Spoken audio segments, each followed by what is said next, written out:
Hello everyone. Continue करते हैं हम लोग अपनी डिस्कशन को प्रेसिडेंट, वाइस प्रेसिडेंट और गवर्नर के लिए जो हम कॉम्प्रिहेंसिव तरीके से डिस्कशन कर रहे हैं। अभी तक हम लोगों ने क्या कर लिया है कि प्रेसिडेंट के इलेक्शन क्राइटेरिया को देख लिया, उपराष्ट्रपति के इलेक्शन क्राइटेरिया को देख लिया, वाइस प्रेसिडेंट के इलेक्शन क्राइटेरिया को।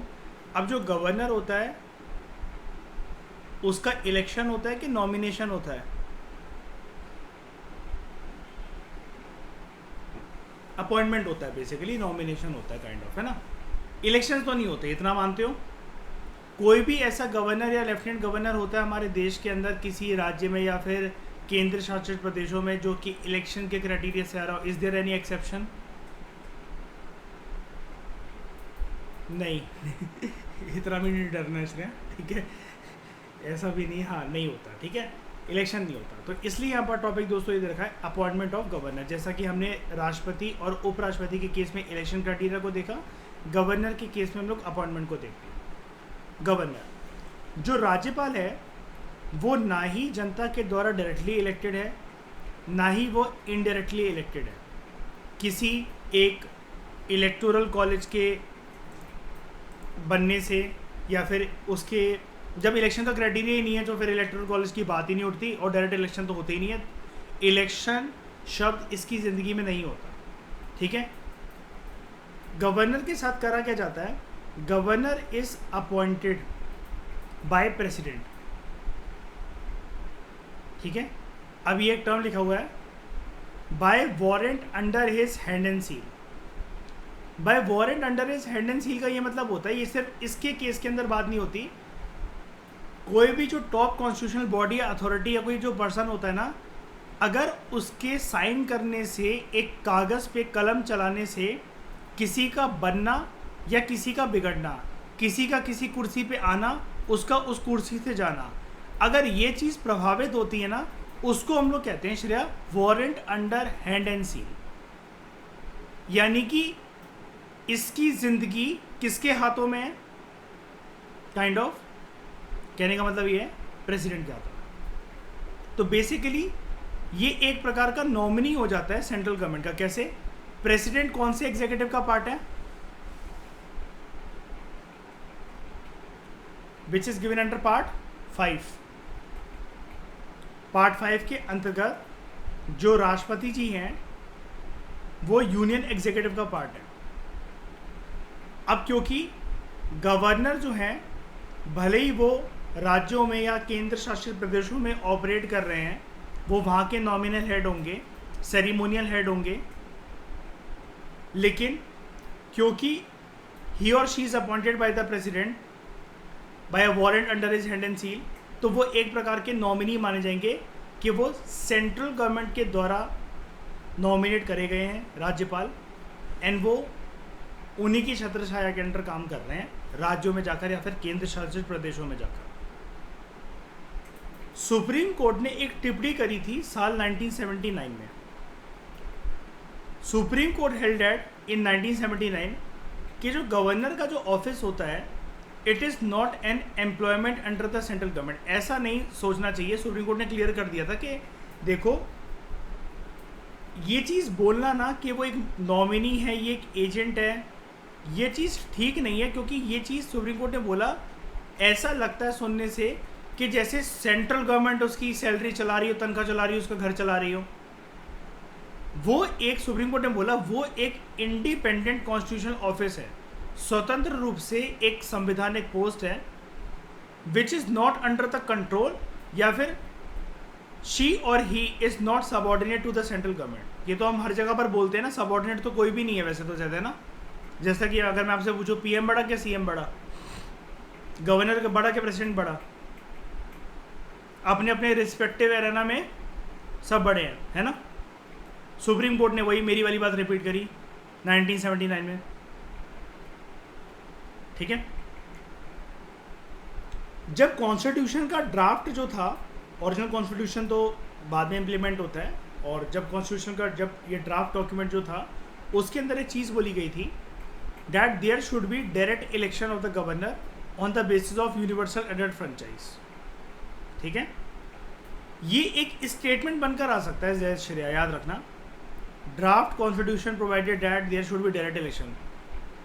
हालांकि इंप्लीमेंट नहीं हो रखा है, लेकिन देखो टर्म में ही दे रखा है ना ड्राफ्ट कॉन्स्टिट्यूशन में, लेकिन ये हमें पता होना चाहिए कि ऐसा क्या बोला था क्या। जैसा कि हमने प्रीवियस लेक्चर के अंदर उपराष्ट्रपति के केस के अंदर ये देखा था कि इलेक्टोरल कॉलेज का क्राइटेरिया बाद में आया है ना। शुरू में क्या होता था, जॉइंट सेटिंग।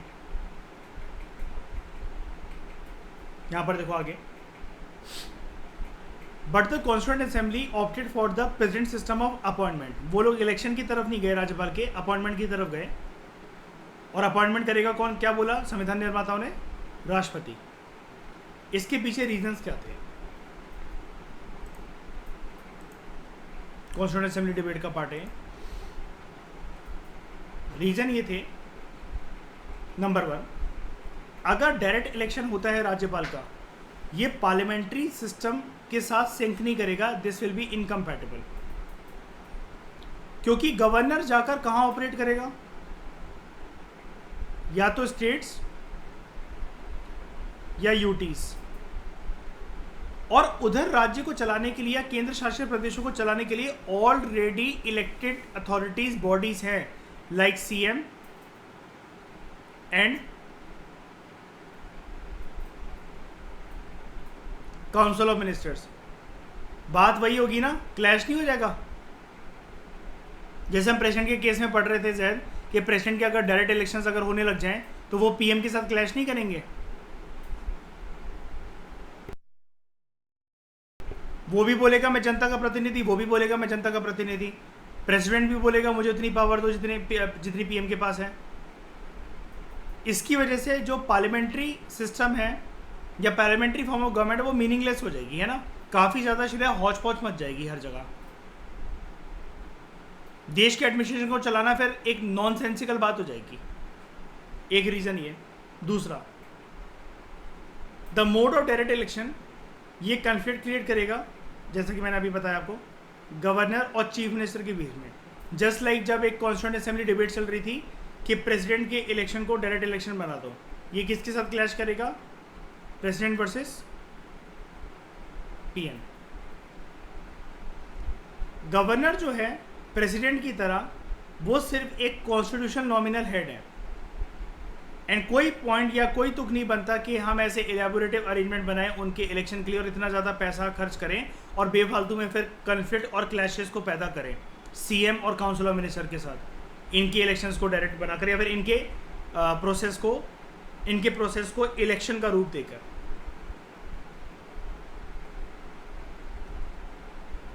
अब जो अगर इलेक्शन होगा, ये कॉन्स्टिट्यूएंट असेंबली की डिबेट चल रही सारी की सारी, अगर चुनावी प्रक्रिया होगी गवर्नर की, it would be entirely on personal issues. वो नेशनल इंटरेस्ट में तो होगा नहीं कि बड़े सारे वोटर्स आ रहे हैं उनके इलेक्शन में पार्टिसिपेट करने। एंड सिंपल सी बात है, ये जो इश्यूज हैं ये क्लैश करेंगे सीएम की अथॉरिटी के साथ और काउंसिल ऑफ मिनिस्टर्स की अथॉरिटी के साथ, स्पेशली एमएलए के इलेक्शन के साथ राज्यों के लेवल पर।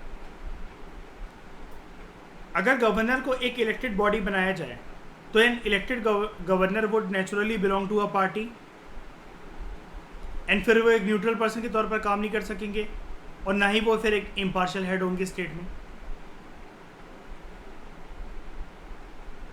गवर्नर की चुनावी प्रक्रिया अगर होती तो वो एक सेपरेटिस्ट टेंडेंसी क्रिएट करती और राज्यों के अंदर या केंद्र शासित प्रदेशों के अंदर पॉलिटिकल स्टेबिलिटी या यूनिटी को प्रभावित करता वो, क्योंकि गवर्नर का पूरा ध्यान यही लगा रहता कि मेरे पास वो सीएम जैसी पावर होनी चाहिए, सीएम का पूरा ध्यान लगा रहता कि मेरे पास गवर्नर जैसी पावर होनी चाहिए।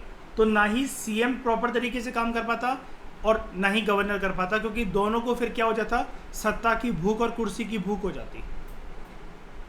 इसलिए लिखा हुआ सेपरेटिस्ट टेंडेंसी, क्योंकि हो सकता है ना कि फिर कुर्सी पर बैठने के लिए डर्टी पॉलिटिक्स खेली जाए और उसकी वजह से जो अलग अलग सेक्शन ऑफ सोसाइटी है, पता चला उनकी कुर्बानी हो गई, उनके इंटरेस्ट प्रभावित हो गए। The system of presidential nomination, मतलब ये जो हमने चुन रखा है कि जो गवर्नर होगा वो नॉमिनेट होगा प्रेसिडेंट के द्वारा, इससे एक फ़ायदा ये होता है कि जो सेंटर है वो अपना कंट्रोल मेंटेन करके रख सकता है स्टेट के ऊपर।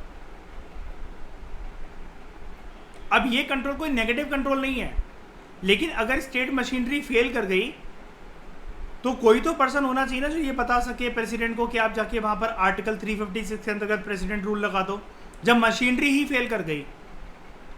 अब हम उधर वेट थोड़ी ना कर सकते हैं कि राज्य अपने खुद के चुनाव करवाएगा, क्या करवाएगा। सोच के देखो जरा कितना खतरनाक हो सकता है वो मंजर जैद कि जब वहां पर सीएम ना हो किसी राज्य के अंदर, काउंसिल ऑफ मिनिस्टर्स ना हो, तो फिर ऑर्डर इंस्ट्रक्शन कौन देगा पुलिस प्रशासन को राज्य को चलाने के लिए। इसकी वजह से तो कल को ये स्थिति पैदा हो सकती है श्रेया कि कुछ जो राज्य हैं जहाँ पर सीएम और काउंसिल ऑफ मिनिस्टर ना हो, वहाँ की विधानसभा अच्छे फंक्शन ना कर रही हो, चुनावी प्रक्रिया की भी डेट ना आ रही हो, पता चला उस राज्य में इतना उत्पात मच जाए कि वो सेपरेट कंट्री की डिमांड करने लगे, आर्टिकल 1 हमारे से प्रभावित हो जाए। तो कोई तो होना चाहिए ना कि फटाफट ये बता दे कि राज्य की व्यवस्था देखो चरमरा गई है, फटाफट सेंटर आके उसका भागदौड़ उसकी संभाल ले, उसकी लगाम पकड़ ले फटाफट, ताकि ऐसा ना हो कि वो घोड़ा हाथ से निकल जाए। क्योंकि इन सारी मुद्दों की वजह से देश की सॉवरेनिटी, यूनिटी और इनफैक्ट डाइवर्सिटी भी अफेक्ट हो सकती है, राइट। तो ये कंट्रोल को नेगेटिव कंट्रोल नहीं बोला जाएगा। जैद बताओ ये क्या कोई कंट्रोल नेगेटिव कंट्रोल है? यहाँ पर इसका मतलब क्या ये है कि सेंट्रल गवर्नमेंट ये चाह रही है कि हम स्टेट लिस्ट में से किसी टॉपिक को निकालकर यूनियन लेवल पर उसका कानून बनाएंगे, या फिर हम राज्य को दबा कर रखेंगे, हम फेडरल स्ट्रक्चर को चरमरा देंगे, ये है क्या? और अगर सेंट्रल गवर्नमेंट ऐसा करने की कोशिश करेगा अभी, तो सेंट्रल के ऊपर कौन बाप बैठा हुआ है इसका ये चीज देखने के लिए? Supreme court and high court. उसके बाद direct election of the governor अगर होता, उसकी वजह से एक सीरियस प्रॉब्लम हो सकती थी लीडरशिप की at the time of general election. Governor कहता मैं भी जनता का प्रतिनिधि हूं, सीएम कहता मैं भी जनता का प्रतिनिधि हूं, आप बताओ हेड ऑफ द गवर्नमेंट कौन बनेगा? हो जाता ना क्लैश ये चीज।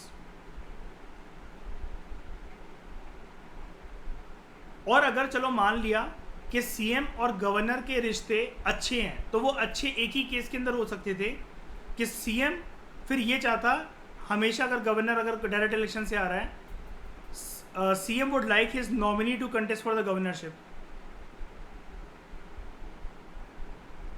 Hence a second rate man of the ruling party selected as governor. Second rate मतलब second rate man of the ruling party का मतलब क्या है? एक रूलिंग पार्टी चाह रही है कि एक पर्सन हमारी पार्टी से गवर्नर बन जाए, एक सीएम बन जाए, फर्स्ट बेस्ट बन जाए सीएम, सेकंड बेस्ट बन जाए गवर्नर। लेकिन ये भी तो जरूरी नहीं है ना शायद फिर इस केस के अंदर ये रूलिंग पार्टी का बंदा रहता ही 5 सालों तक। कुल मिलाकर ये चीज ना राज्य को या केंद्र शासित प्रदेशों को चलाने के लिए लक फैक्टर वाली बात हो जाती है, राइट।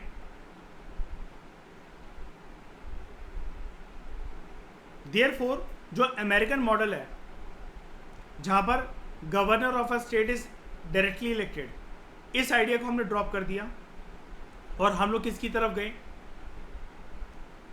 कैनेडियन मॉडल की तरफ, जहां पर एक गवर्नर जो होता है स्टेट का, प्रोविंस का, उसका हम लोग इलेक्शन नहीं करवाते हैं, अपॉइंटमेंट करवाते हैं। कनाडा में होता है गवर्नर जनरल। हमारे देश में कौन आज़ादी के बाद गवर्नर जनरल तो रहे नहीं, कौन? प्रेसिडेंट। इस चीज को एक्सेप्ट करा गया कॉन्स्टिट्यूएंट असेंबली के अंदर। तो हम लोग कौन से मॉडल की तरफ गए इन केस ऑफ गवर्नर का नॉमिनेशन? यूके मॉडल और अमेरिकन मॉडल, दोनों ही नहीं, कैनेडियन मॉडल। क्योंकि हर चीज क्या होता है, हमें दिमाग में क्या लगता है जैद, 90% टाइम्स हम लोग लक्ष्मीकांत में यही पढ़ते हैं, या तो अमेरिकन मॉडल या यूके मॉडल, है ना। ये एक्सेप्शन है, इसको याद रखना, कैनेडियन मॉडल। हालांकि ठीक है, वो टेबल शुरू में तीसरे चैप्टर में दे रखा है हमने कौन सी कंट्री से कैट आउट करा, लेकिन वो तो एक रट्टेबाज वाला टेबल है ना, कि मतलब शरिया देखो जो उसको फ्रेशली देखेगा वही याद कर सकता है, क्योंकि ऐसा नहीं होगा कि आपने एक बार उसको देख लिया और पूरे साल वो आपको याद है। लेकिन यहाँ पर एक प्रॉपर कंटेक्स्ट के अंदर बात हो रही है, इतनी कहानी के मतलब पूरे कहानी के रूप में इसकी बात हो रही है यहाँ पर। Constitution lays down only 2 qualifications for the appointment of person as a governor. सबसे टफ, भारत का नागरिक। श्रेया नहीं है सबसे टफ, ये बताओ, है ना? यही ना हो तो फिर बनोगे क्या? दूसरा, शी और he should have completed at least the age of 35 years. अब 2 कन्वेंशन भी डेवलप हो गई हैं। अच्छा, अगर यहाँ पर लिखा हुआ है 2 कन्वेंशन, अगर हम इनको चेंज कर दें, उखाड़ के फेंक दें या फिर ब्रीच कर दें तो कुछ होगा क्या? मैं किसी आर्टिकल का उल्लंघन कर दूंगा क्या? बिल्कुल नहीं। मैं क्या मतलब, जो भी इस कन्वेंशन को सरकार वगैरह छेड़ने की कोशिश करे, 2 कन्वेंशन डेवलप हो गई हैं ओवर द ईयर्स। पहली,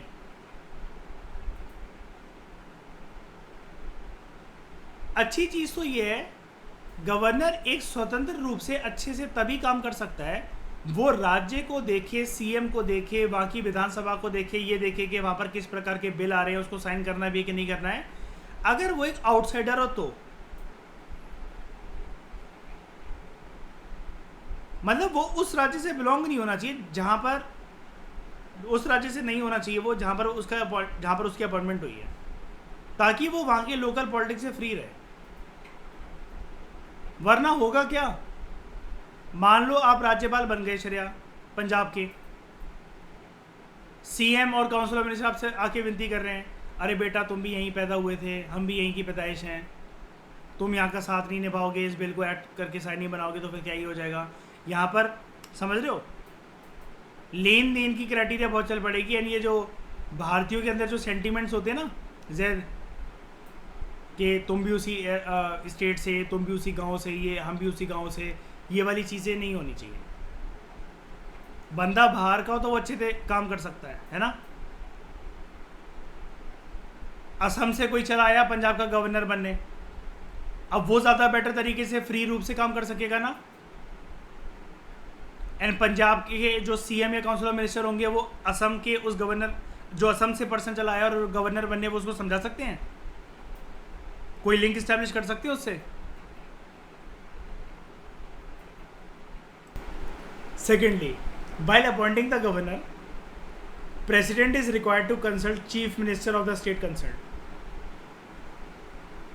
वही बारी कंसल्ट करते हैं ताकि कॉन्स्टिट्यूशनल मशीनरी की स्मूथ फंक्शनिंग हो सके। पता है क्यों? देखो, वो पर्सन दूर का होना चाहिए लेकिन इतना भी दूर का नहीं होना चाहिए। जैसे नॉर्थ इंडियन कोई स्टेट है तो वहाँ का सीएम एक सुझाव दे देता है प्रेसिडेंट को, प्रेसिडेंट जब कंसल्ट करते हैं, देखो प्रेसिडेंट अगर जिसको बनाना चाहे फिर तो सीएम भी कुछ नहीं कर सकता, सीएम का बाप भी कुछ नहीं कर सकता। मानते हो जैद श्रेया इस बात को? कंसल्ट कर रहा है, कंसल्ट में कभी भी हम बंधे नहीं होते हैं। अगर मुझे आपसे कोई राय चाहिए तो मैं बंधूंगा नहीं आपसे, क्या आपने बोला वो चीज़ मुझे करनी है, मैं सिर्फ कंसल्ट कर रहा हूँ कि क्या होना चाहिए क्या नहीं होना चाहिए। प्रेसिडेंट अगर अपनी पे आ जाए तो किसी का बाप भी रोक सकता है कैसे? नहीं। लेकिन फिर भी सीएम से इसलिए डिस्कस कर लेता है थोड़ा सा, जैसे ये लगता है कि जैसे नॉर्दर्न इंडिया का रीजन है, ठीक है, तो इसी के आसपास का कोई हो तो सीएम के लिए ज़्यादा सही रहता है, क्योंकि उसका ये कहना होता है जैद कि राष्ट्रपति महोदय जी, बात इतनी सी है कि वो उत्तर भारत की पॉलिटिक्स को ज़्यादा अच्छे से समझ सकता है, तो हमें उसको बार बार मतलब हर चीज़ समझानी नहीं पड़ेगी, टाइम वेस्ट नहीं करना पड़ेगा। सिमिलरली सदर्न कोई स्टेट हो तो वो जो सीएम होगा वो यही कहेगा कि अगर ठीक है भाई हम कर्नाटका में हैं तो केरला, तमिलनाडु या आंध्र प्रदेश, तेलंगाना तक देख लो आप किसी को। अब सोच के देखो ज़रा, केरला का कोई गवर्नर बनना है, हम लोग ला रहे हैं त्रिपुरा से बनाकर किसी पर्सन को। अब वहाँ की राजनीति, वहाँ की ज्योग्राफी अलग, यहाँ की राजनीति, यहाँ की ज्योग्राफी अलग। पता चला यहाँ पर सदर्न इंडिया के अंदर रिवर इंटरकनेक्शन के लिए कोई एक बिल आ रहा है जिसको एक्ट बनाना है, वो गवर्नर साइन ही नहीं कर रहा क्योंकि उसने अपने नॉर्थ ईस्ट के अंदर कोई हालात देखा था, कोई ऐसा प्रोजेक्ट देखा था जिसकी वजह से बहुत सारे गांव बह गए थे या कुछ ना कुछ हो गया था। अब वो पहाड़ी इलाकों के पर्सपेक्टिव से ज्योग्राफी को अपनी वो देख रहा है, लेकिन यहाँ पर मुद्दा कुछ अलग है। जैसे समझ में आ रहा है इस एग्जाम्पल से श्रेया कि कितना मतलब उथल पुथल हो सकती है। अब सीएम का हो सकता है बहुत अच्छा डिसीजन हो जिससे राज्य का फायदा हो, जनता का फायदा हो, लेकिन वो कहीं और राज्य से चला है, वो अपने राज्य की साइकोलॉजी को दूसरे राज्य के अंदर जाके इंप्लीमेंट कर रहा है, वो साइन ही नहीं कर रहा, और फिर गवर्नर के साइन के बिना कुछ हो नहीं सकता। अल्टीमेटली सफर क्या करेगा? जनता की भलाई और राज्य का प्रशासन और उसका एडमिनिस्ट्रेशन। ये कन्वेंशन है, देख रहे हो? मतलब अगर मैं क्या कह रहा हूं, अगर इस कन्वेंशन को तोड़ दिया जाए, प्रेसिडेंट ले आया सच में, मणिपुर के किसी पर्सन को लाके गवर्नर बना दिया उसने मुंबई का, कोई लिंक है मणिपुर और मुंबई में? बताओ, बिल्कुल नहीं। दो, प्रेसिडेंट को कोई रोक सकता है क्या? कोई भी पावर है इस देश में जो रोक सके प्रेसिडेंट को, या किसी भी इसका डिसीजन किसी कोर्ट ऑफ लॉ में चैलेंज करा जा सकता है क्या वाला? बिल्कुल नहीं। लेकिन फिर भी बस देख लिया जाता है ताकि स्मूथ फंक्शनिंग होती रहे। स्मूथ फंक्शनिंग समझ गए ना? जैसे अभी मैंने रिवर इंटरलिंकिंग का एक प्रोजेक्ट बताया, कोई पर्सन है, मतलब वो अपने स्टेट में अपने पर्सपेक्टिव से देख रहा है। नॉर्थ ईस्टर्न रीजन से कोई एक पर्सन है, ठीक है, हमने उसको बनाया गवर्नर, कहाँ का? वेस्टर्न इंडिया का, गुजरात का, मुंबई का या राजस्थान का। अब यहाँ पर सरकार ने डिसाइड कर रखा है जैसे कि कोई मूर्ति लगनी है या कोई किसी चीज़ का एक निर्माण होना है। अब हो सकता है कि इतने करोड़ों रुपए का फंड कभी उस राज्य के पर्सन ने कभी सुना ही ना हो, तो वो कहे वेस्टेज है, ये तो देश की क्या कहते हैं, तरक्की में लगाओ, पॉलिसीज में लगाओ, तो वो पता चला उसको साइन ही ना करे, उसकी परमिशन ही ना दे। क्लैश नहीं होनी चाहिए ना बेसिकली। लेकिन ये दोनों कन्वेंशन वॉयलेट हुई हैं। अब वॉयलेट क्या हुई हैं? जो प्रेसिडेंट को ठीक लगा वो करा, और अल्टीमेटली ये तो थ्योरेटिकल बात है, प्रेसिडेंट को पीछे से कौन बोलता है कि इसको पर्सन को उठाकर उसका गवर्नर बना दो? ये प्रेसिडेंट का खुद का डिस्क्रिप्शन होता है क्या गवर्नर को बनाना है? इतना प्रेसिडेंट को पता है कि किसी का करियर क्या है, किसी का बैकग्राउंड क्या है, किसको मुझे राज्यपाल बनाना है, कहाँ बनाना है? इतनी कैटेगराइजेशन इसके दिमाग में है क्या? प्रेसिडेंट के दिमाग में नहीं। पीछे से किसका हथकंडा चलता है? पूरा का पूरा गेम किसके हाथ में है? PMNS, council of minister.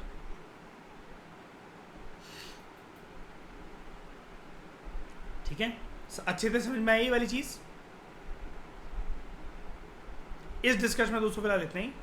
Thank you very much for discussion. एक बात मैं बताना चाहता हूँ, ये जो क्वालिफिकेशन वाली बात है ना, इसने यहीं लिख दी, बाकी आपको प्रेसिडेंट के चैप्टर के अंदर ये क्वालिफिकेशन अलग से मिलेगा। सिमिलरली वाइस प्रेसिडेंट के चैप्टर के अंदर क्वालिफिकेशन अलग से मिलेगा। गवर्नर का क्योंकि सिर्फ नॉमिनेशन था, इलेक्शन का क्राइटेरिया कुछ था नहीं, ज़्यादा हौच पौच थी नहीं उसकी क्वालिफिकेशन के अंदर, तो उसने यहीं लिख दी 2 क्वालिफिकेशन, एंड उसके साथ साथ इसने ये भी बता दिया हमें 2 कन्वेंशन। ठीक है, इस डिस्कशन में फिलहाल इतना ही। Thank you very much for discussion.